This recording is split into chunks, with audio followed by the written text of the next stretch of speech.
આપણે બધા એફિશિયન્સી એટલે કે કાર્યક્ષમતા શબ્દથી પરિચિત છીએ. પછી એ ગાડીની માઇલેજ હોય કે કોઈ મશીનનું પરફોર્મન્સ. સામાન્ય રીતે આપણે એને એક સીધી સાદી ગણતરી માનીએ છીએ. પણ શું ખરેખર એ ગણતરી હંમેશા સાચી હોય છે? ચાલો આજે આ જ વિષયને થોડો ઊંડાણથી સમજીએ. હવે આ સવાલ સાંભળીને થોડું અજીબ લાગશે, ખરું ને? પણ અમુક કિસ્સાઓમાં જે રીતે આપણે કાર્યક્ષમતા માપીએ છીએ એ આપણને પૂરી હકીકત નથી બતાવતી. ક્યારેક તો એ આપણને ગેરમાર્ગે પણ દોરી શકે છે. તો આ સવાલનો જવાબ શોધતા પહેલા ચલો એ સમજીએ કે સામાન્ય રીતે કાર્યક્ષમતાનો અર્થ શું થાય છે, એનો મૂળભૂત નિયમ શું છે. આને કહેવાય કોમર્શિયલ એફિશિયન્સી. એનું સૂત્ર બહુ જ સરળ છે. કોઈ એક ચોક્કસ સમયે તમે મશીનને કેટલો પાવર આપ્યો અને એની સામે તમને કેટલો પાવર મળ્યો. આ ગુણોત્તર કિલોવોટ એટલે કે KWHમાં મપાય છે. સમજો કે આ એક ફોટોગ્રાફ જેવું છે જે ફક્ત એ જ ક્ષણની હકીકત બતાવે છે. અને જુઓ, આ પદ્ધતિમાં કંઈ ખોટું નથી. જો કોઈ મશીન આખો દિવસ એક જ સરખી સ્પીડ પર એક જ સરખા લોડ પર ચાલતો હોય તો આ માપણી એકદમ પરફેક્ટ છે. પણ વાસ્તવિક દુનિયામાં બધું આટલું સ્થિર નથી હોતું, ખરું ને? તો હવે આપણે એ પરિસ્થિતિની વાત કરીએ જ્યાં આ સીધો સાદો નિયમ કામ નથી કરતો. એક એવી દુનિયા જ્યાં બધું સતત બદલાતું રહે છે. આ છે આપણી આજની ચર્ચાનું મુખ્ય પાત્ર, ડિસ્ટ્રિબ્યુશન ટ્રાન્સફોર્મર. આપણી સોસાયટીની બહાર શેરીના ખૂણે જે બોક્સ લાગેલું હોય છે ને, જે આપણા ઘર સુધી વીજળી પહોંચાડે છે, બસ એ 24 કલાક 7 દિવસ કામ કરે છે. જરા વિચારો, શું આપણા ઘરમાં કે ઓફિસમાં વીજળીનો વપરાશ આખો દિવસ એકસરખો રહે છે? ક્યારેય નહીં. અને બસ આ જ સમસ્યાનું મૂળ છે. ચાલો આપણે આ ટ્રાન્સફોર્મરનો એક આખો દિવસ જોઈએ. સવારના 9 વાગ્યા, ઓફિસો ખુલી, કમ્પ્યુટર ચાલુ થયા, લોડ ઉપર ગયો. પછી સાંજ પડી, લોકો ઘરે આવ્યા, લાઇટ, ટીવી, એસી ચાલુ થયા, લોડ ફરી બદલાયો.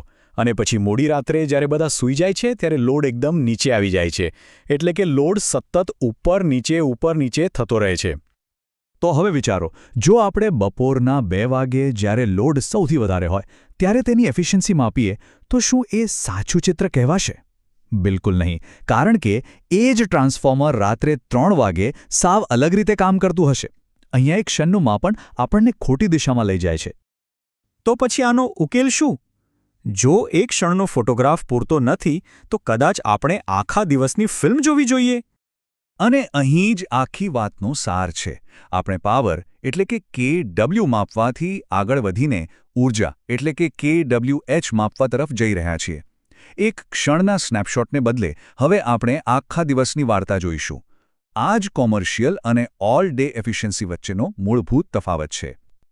આને કહેવાય ઓલ ડે એફિશિયન્સી અથવા તો એનર્જી એફિશિયન્સી. અહીં આપણે એ નથી જોતા કે કોઈ એક ક્ષણે કેટલો પાવર વપરાયો, પણ એ ગણીએ છીએ કે પૂરા 24 કલાકમાં કુલ કેટલી ઊર્જા એટલે કે કિલોવોટ આવર વપરાઈ અને એની સામે કુલ કેટલી ઊર્જા મળી. આ માપન આપણને ચલિત લોડવાળા ટ્રાન્સફોર્મરનું સાચું અને સંપૂર્ણ ચિત્ર આપે છે.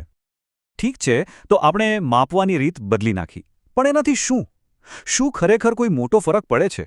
હા, બહુ મોટો ફરક પડે છે. એટલો મોટો કે એનાથી ટ્રાન્સફોર્મર બનાવવાની આખી રીત જ બદલાઈ જાય છે. આ ખૂબ જ મહત્વનો સવાલ છે. કારણ કે જ્યારે તમે માપવાની રીત બદલો છો ત્યારે એન્જિનિયરોની ડિઝાઇન કરવાની પ્રાથમિકતાઓ પણ બદલાઈ જાય છે. આ સમજવા માટે આપણે ટ્રાન્સફોર્મરની અંદર થતા ઊર્જાના નુકસાન એટલે કે એનર્જી લોસને સમજવા પડશે. મુખ્યત્વે 2 પ્રકારના લોસ હોય છે. પહેલો છે કોપર લોસ. આ સીધો લોડ સાથે જોડાયેલો છે.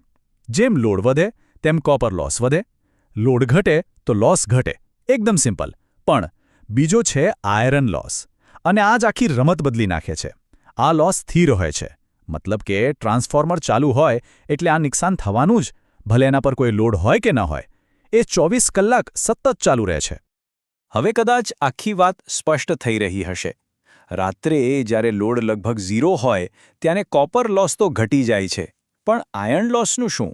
એ તો મોડી રાત્રે પણ એટલો જ રહે છે, જ્યારે ટ્રાન્સફોર્મર લગભગ કોઈ કામ જ નથી કરી રહ્યું. આ એક સતત ચાલતો ઊર્જાનો બગાડ છે. અને બસ આ જ કારણે જ્યારે કોઈ એન્જિનિયર આખા દિવસની એફિશિયન્સી વિશે વિચારે છે ત્યારે તેનું મુખ્ય લક્ષ્ય એવા લોસને ઘટાડવાનું બની જાય છે જે 24 કલાક ચાલુ રહે છે.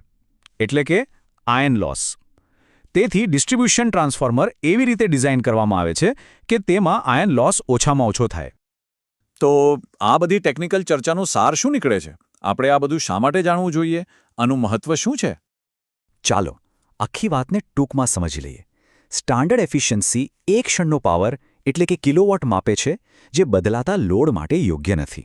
એના બદલે ઓલ ડે એફિશિયન્સી પૂરા 24 કલાકની કુલ ઊર્જા એટલે કે કિલોવોટ અવર માપે છે. અને આનાથી શું થાય છે? ડિઝાઇનર્સ એવા આયન લોસને ઘટાડવા પર ધ્યાન કેન્દ્રિત કરે છે જે 24 કલાક ચાલુ રહે છે. એટલે કે સાચા સંદર્ભમાં સાચી વસ્તુ માપવી ખૂબ જરૂરી છે. આ એક નાનકડો ફેરફાર આપણને વધુ કાર્યક્ષમ અને સ્માર્ટ ડિઝાઇન તરફ દોરી જાય છે. એવી ડિઝાઇન જે આખો દિવસ ઊર્જા બચાવે છે, માત્ર અમુક કલાકો માટે જ નહીં. અને અંતે એક વિચારવા જેવો પ્રશ્ન: શું આપણા જીવનમાં પણ એવી કોઈ બાબતો છે જ્યાં આપણે કોઈ એક ક્ષણના પીક પરફોર્મન્સ પર વધુ ધ્યાન આપીએ છીએ, જ્યારે હકીકતમાં લાંબા ગાળાની સરેરાશ જ વધારે મહત્વની હોય છે? આના પર જરૂર વિચારજો.